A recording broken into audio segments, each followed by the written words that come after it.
Hello दोस्तों, imagine करो एक अंधेरी रात, तेज बारिश हो रही है, सड़क सुनसान है, सिर्फ तुम्हारी गाड़ी की हेडलाइट उस अंधेरे को चीर रही हैं। तुम तेज रफ्तार में गाड़ी चला रहे हो, दिमाग स्ट्रेस से भर चुका है।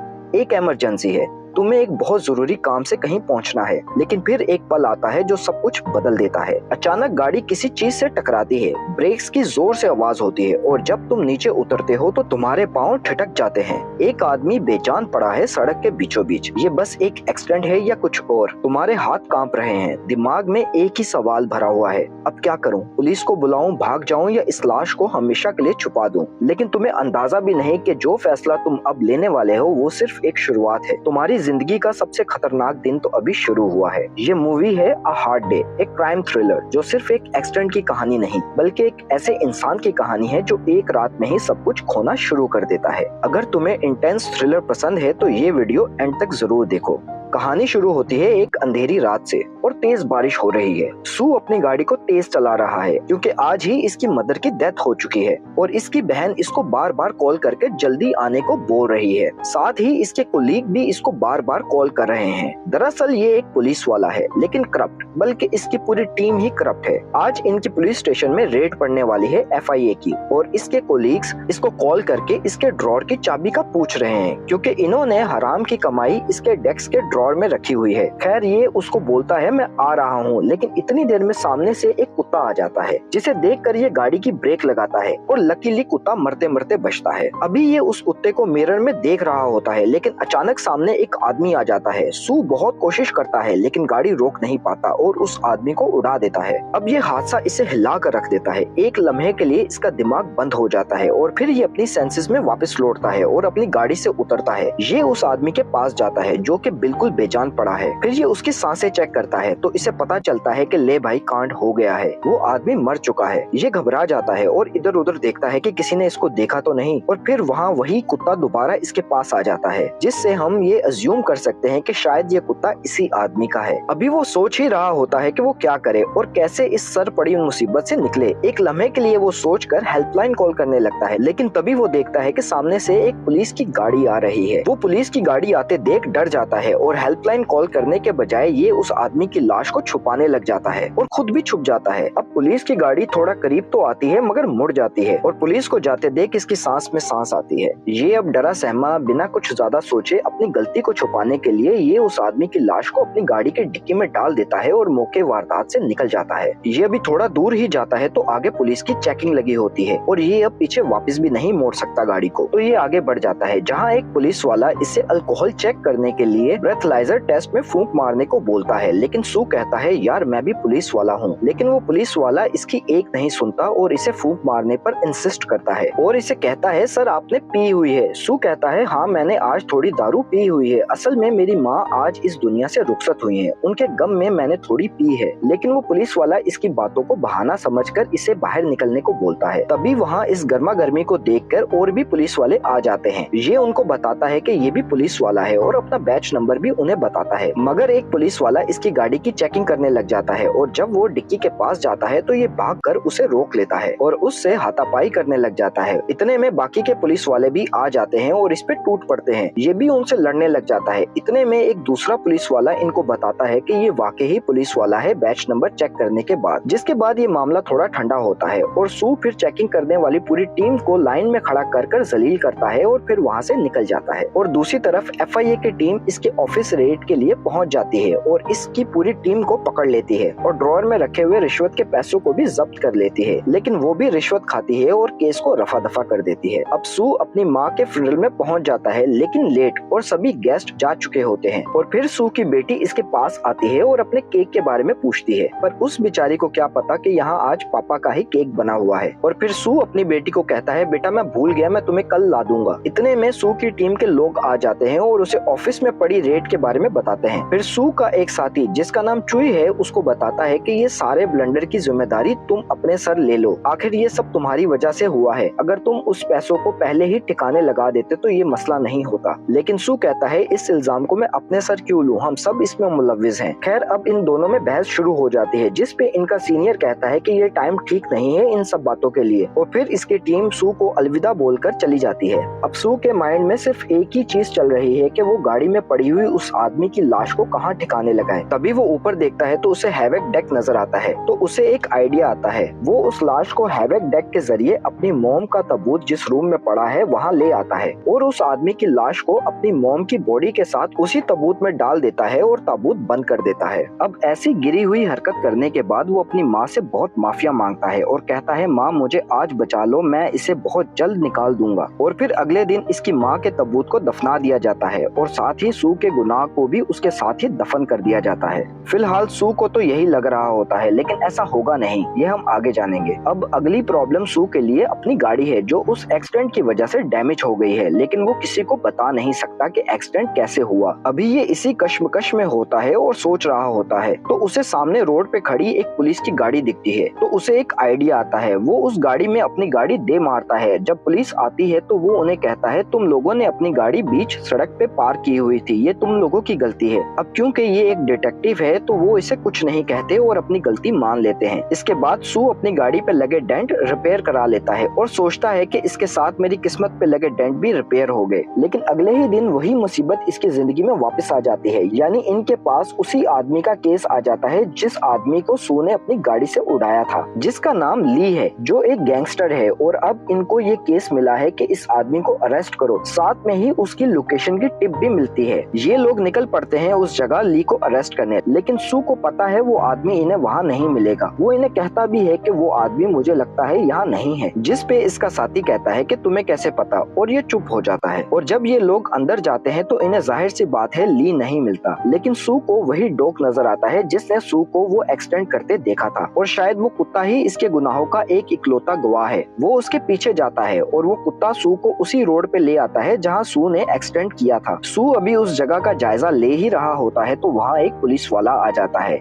सू उससे पूछता है कि तुम यहाँ क्या करने आए हो। तो वो पुलिस वाला कहता है, किसी ने पुलिस में रिपोर्ट की है कि यहाँ एक एक्सीडेंट हुआ है और एक्सीडेंट करने वाला एक आदमी की लाश को डिक्की में डालकर यहाँ से फरार हो गया है। ये सुनकर सू के पैरों तले जमीन खिसक जाती है, यानी उसको समझ लग जाती है कि कोई और भी गवाह है उसके गुनाहों का। सू फिर पुलिस वाले से पूछता है कि तुम्हारी क्या प्रोग्रेस है इस केस में, जिस पे पुलिस वाला कहता है अभी तक तो कुछ खास नहीं, लेकिन सीसीटीवी कैमरे की फुटेज अभी चेक करना बाकी है। सू ऊपर देखता है तो वहाँ एक कैमरा लगा होता है। सू डर जाता है कि अब तो बचना मुश्किल है, इसलिए वो उस पुलिस वाले को इंसिस्ट करता है कि वो भी उसके साथ वो फुटेज देखेगा। और फिर सू, वो पुलिस वाला और सू का साथी चुई सीसीटीवी की फुटेज देखते हैं, जिस पे कुछ साफ नजर नहीं आ रहा होता। एक गाड़ी तो होती है लेकिन उसका नंबर क्लियर नहीं होता, मगर चुई को शक हो जाता है। वो कहता है, सू तुम्हारे पास भी तो सेम कार है, लेकिन क्योंकि नंबर क्लियर नहीं होता तो वो इतना प्रेशर नहीं करता। और फिर अगले दिन सू को ऑफिस में बार बार एक आदमी की कॉल आ रही होती है, जो उससे बार बार पूछता है कि तुमने ली की बॉडी को कहाँ दफन किया है। पहले तो सू उसकी बातों को सीरियसली नहीं लेता, लेकिन जब वो डिटेल्स बताता है तो सू के तोते उड़ जाते हैं। सू उसे कहता है कि तुम्हें क्या चाहिए, जिस पे वो आदमी कहता है, फिलहाल तुम किसी से भी इस बात का जिक्र मत करना और चुप ही रहना, बाकी मैं तुम्हें बाद में बताऊंगा। लेकिन बात करते वक्त सू उसे देख लेता है और सू समझ जाता है कि ये पीसीओ में वही आदमी है। वो उसका पीछा करता है लेकिन सू उसे पकड़ नहीं पाता। अब सू परेशान अपनी गाड़ी में ही सो रहा होता है और वहाँ चुई आ जाता है, जो उसे उठा देता है और इसकी कार को देखकर कहता है, तुम्हारी गाड़ी तो आगे से एकदम नई लग रही है। जिस पे सू कहता है, हाँ मैंने तुम्हें बताया था कि मेरा एक्सीडेंट हो गया था एक पुलिस की गाड़ी से।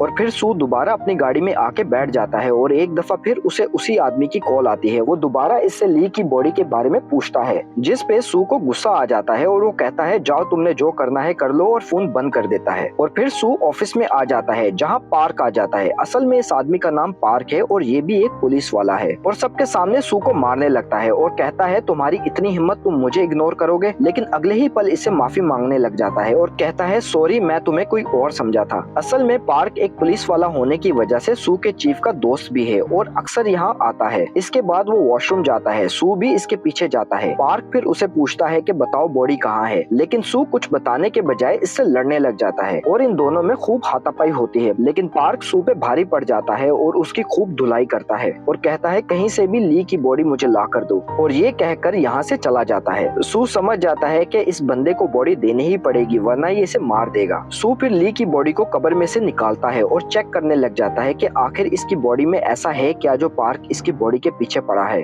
और जब वो इसकी बॉडी को देखता है तो इसे पता चलता है कि इसको तो पहले ही 2 गोलियां लगी हुई थी, यानी वो एक्सीडेंट से नहीं मरा बल्कि उसको पहले ही किसी ने गोलियां मारी हुई थी। वो थोड़ा और चेक करता है तो उसे ली का फोन मिलता है जो कि डेड है। वो उसका फोन लेकर ली के घर जाता है और चार्ज करता है और वहाँ उसे ली का वॉलेट भी मिलता है जिसे वो चेक करता है, लेकिन उसमें कुछ भी इम्पोर्टेंट नहीं मिलता। और इतनी देर में फोन ऑन हो जाता है और फोन ऑन होते ही एक कॉल आती है। सू फौरन से कॉल उठाता है और दूसरी तरफ एक आदमी कहता है कि तुम कहाँ हो। सू कोई जवाब नहीं देता और वो चुप रहता है। वो आदमी बार बार तुम कहाँ हो पूछता है और फिर कॉल बंद कर देता है। सू फौरन ही अपने असिस्टेंट को कॉल करके कहता है कि इस नंबर की लोकेशन को ट्रैक करो और मुझे फौरन बताओ। और जब उसका असिस्टेंट लोकेशन फाइंड कर रहा होता है तो वहाँ चुई भी आ जाता है और टेबल पे पड़ी एक चालान की कॉपी को देखता है जो कि सू की गाड़ी की होती है। और उस कॉपी में सू की गाड़ी एक्सीडेंट हो चुकी होती है, लेकिन उस पे डेट 21 तारीख की डली होती है। मगर सू ने तो चुई को बताया था कि 2 दिन पहले ही उसकी कार एक पुलिस की कार से ठुकी थी। अब सब देखकर चुई का शक यकीन में बदल जाता है और दूसरी तरफ सू को लोकेशन मिल जाती है। वो वहाँ पहुँच जाता है जो कि एक मार्ट की लोकेशन है और उस आदमी को ढूंढ लेता है, मगर वो आदमी सू को देखते ही वहाँ से भागने लग जाता है। सू भी उसके पीछे भागता है और उसे पकड़ लेता है और फिर उसे टॉर्चर करके उससे पार्क की सारी असलियत उगलवा लेता है, जैसे कि पार्क एक पुलिस वाला होते हुए भी एक ड्रग लॉर्ड है। वो ये भी बताता है कि जब भी पुलिस जब्त किए हुए ड्रग्स को पानी में डिस्ट्रॉय करती है तो पार्क उस पानी को बोतल्स में भर लेता है और फिर उसे ड्राई करके शराब की बोतल्स में मिक्स करके अपने ही बार में चलाता है। और जो भी उसके बार में ड्रिंक करता है वो उस नशे का आदी बन जाता है और ऐसे ही धंधा करके वो आज इतना अमीर हो गया है। फिर सू उससे पूछता है कि पार्क ली को क्यों ढूंढ रहा है, जिस पे वो बताता है कि ली के पास पार्क के लॉकर की चाबी है जहां वो अपना कुछ कीमती सामान रखता है और इसीलिए उसे किसी भी कीमत पे ली चाहिए। अब सू दोबारा से ली की लाश को चेक करता है और इस बार उसे वो चाबी मिल जाती है, लेकिन जब सू उसकी लाश के पास ही होता है तो वहाँ चुई आ जाता है जो उसे पकड़ लेता है और कहता है मुझे पहले से ही शक था कि तुमने ली की जान ली है और अब तुम अपने गुनाहों को छुपा रहे हो। मुझे यकीन नहीं आता तुम इतने गिरे हुए इंसान हो। सू उसे बहुत दुहाई देता है लेकिन चुई उसकी एक नहीं सुनता और उसे अरेस्ट कर लेता है और इसी वक्त सू से वो चाबी यहीं गिर जाती है। और फिर जब ये दोनों गाड़ी में बैठे होते हैं तो चुई को इस पे तरस आ जाता है। असल में चुई को इस पे नहीं बल्कि इसकी बेटी पे तरस आता है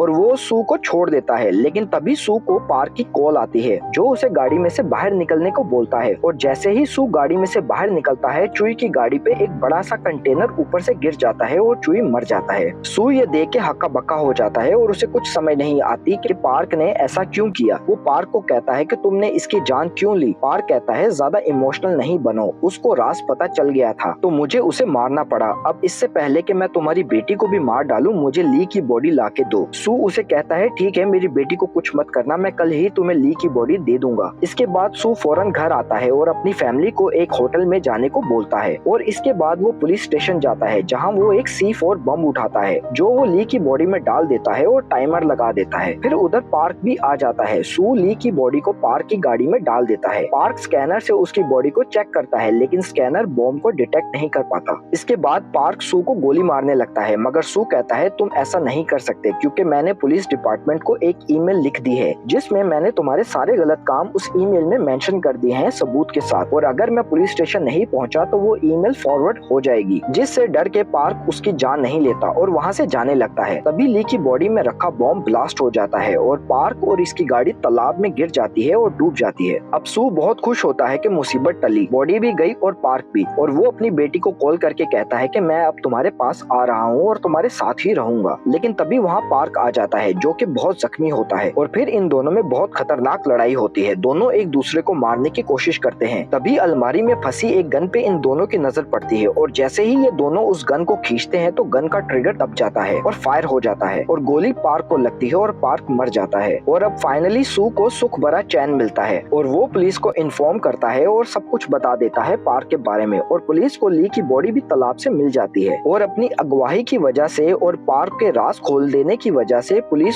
सू पे कोई मुकदमा नहीं करती और इसे छोड़ देती है। इसके बाद सू पुलिस की नौकरी छोड़ देता है और एक दिन फिर अपने गुनाहों को धोने के लिए अपनी पूरी फैमिली के साथ अपनी माँ की कब्र पर जाता है और उसे सीमेंट से पक्का करवाता है। और वहीं इसकी बेटी छोटी मट्टी में खेल रही होती है, तभी उसे पार्क के लॉकर की चाबी मिलती है जो उस दिन चुई की वजह से सू से इधर ही गिर गई थी। अब सू उस चाबी को लेकर एक गैंगस्टर के प्राइवेट बैंक जाता है। असल में ये गैंगस्टर के पास सभी क्रिमिनल अपना पैसा इसके लॉकर में रखते हैं और जब सू लॉकर को खोलता है तो हैरान हो जाता है क्योंकि यहाँ कोई एक दो बैग पैसों का नहीं होता बल्कि पैसों का ढेर लगा होता है। यानी जो पैसा कल तक पार्क का था आज वो सू का हो गया है और ये कहानी यहाँ खत्म हो जाती है। हमें पूरी उम्मीद है आपको ये स्टोरी पसंद आई होगी। Thanks for watching.